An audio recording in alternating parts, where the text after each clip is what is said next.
আমাদের একজন সংবাদকর্মী আরও অনুরোধ করলে তার প্রতি তারা চড়াও হন এবং তার গায়ে হাত তোলেন তারা। ঢাকার হযরত শাহজালাল আন্তর্জাতিক বিমানবন্দরে। আসসালামু আলাইকুম প্রিয় দর্শক, জানিয়ে দেব এখনকার গুরুত্বপূর্ণ টপ নিউজটি। পুরো নিউজটি উপস্থাপন করব আমি নিপা আক্তার শিমু। এবার বিস্তারিত খবর। ঢাকার হযরত শাহজালাল আন্তর্জাতিক বিমানবন্দরে আজ সকালে ঘটে যায় এক অপ্রত্যাশিত ঘটনা। জাতীয় নাগরিক পার্টি বা এনসিপির নেতারা যুক্তরাষ্ট্র সফর শেষে দেশে ফেরেন। সেই সময় বিমানবন্দরের ভিআইপি ফটকে দলের বিপুল সংখ্যক নেতাকর্মী উপস্থিত ছিলেন, কিন্তু স্বাগত জানানোর এক পর্যায়ে তারা আচরণে সীমা লঙ্ঘন করে বসেন। প্রত্যক্ষদর্শীরা জানান, তখন বিএনপি নেতা হুমায়ুন কবির সাংবাদিকদের সঙ্গে কথা বলছিলেন। ঠিক সেই সময় এনসিপির কিছু কর্মী উচ্চস্বরে স্লোগান দিতে শুরু করে। এতে সাংবাদিকদের বক্তব্য নিতে সমস্যা হলে তারা স্লোগান বন্ধের অনুরোধ জানান, কিন্তু অনুরোধ উপেক্ষা করে কিছু কর্মী উল্টো সাংবাদিকদের সঙ্গে অসদাচরণে জড়িয়ে পড়েন।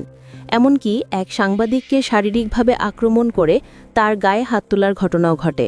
এতে সাংবাদিকদের মধ্যে তীব্র ক্ষোভের সঞ্চার হয়। তারা একযোগে সিদ্ধান্ত নেন যে এনসিপির ডাকা সংবাদ সম্মেলনে আর অংশ নেবেন না।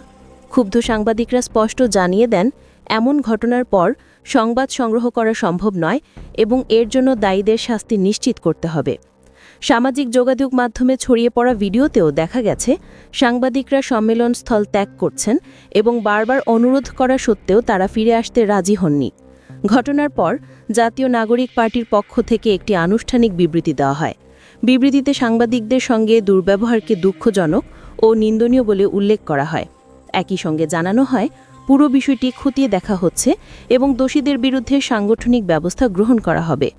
তবে এই বিবৃতির পরও সাংবাদিকদের মধ্যে যে ক্ষোভ তৈরি হয়েছে তা সহজে প্রশমিত হচ্ছে না। এই ঘটনা আবারও সামনে এনেছে রাজনৈতিক কর্মকাণ্ডের মধ্যে সাংবাদিকদের প্রতি দায়িত্বশীল আচরণের কতটা প্রয়োজন। প্রিয় দর্শক, এই ছিল এখনকার গুরুত্বপূর্ণ নিউজ। আরও গুরুত্বপূর্ণ নিউজ নিয়ে ফিরছি কিছুক্ষণের মধ্যে। নিউজগুলো সবার আগে দেখার জন্য এই চ্যানেলটি সাবস্ক্রাইব করতে ভুলবেন না। ধন্যবাদ।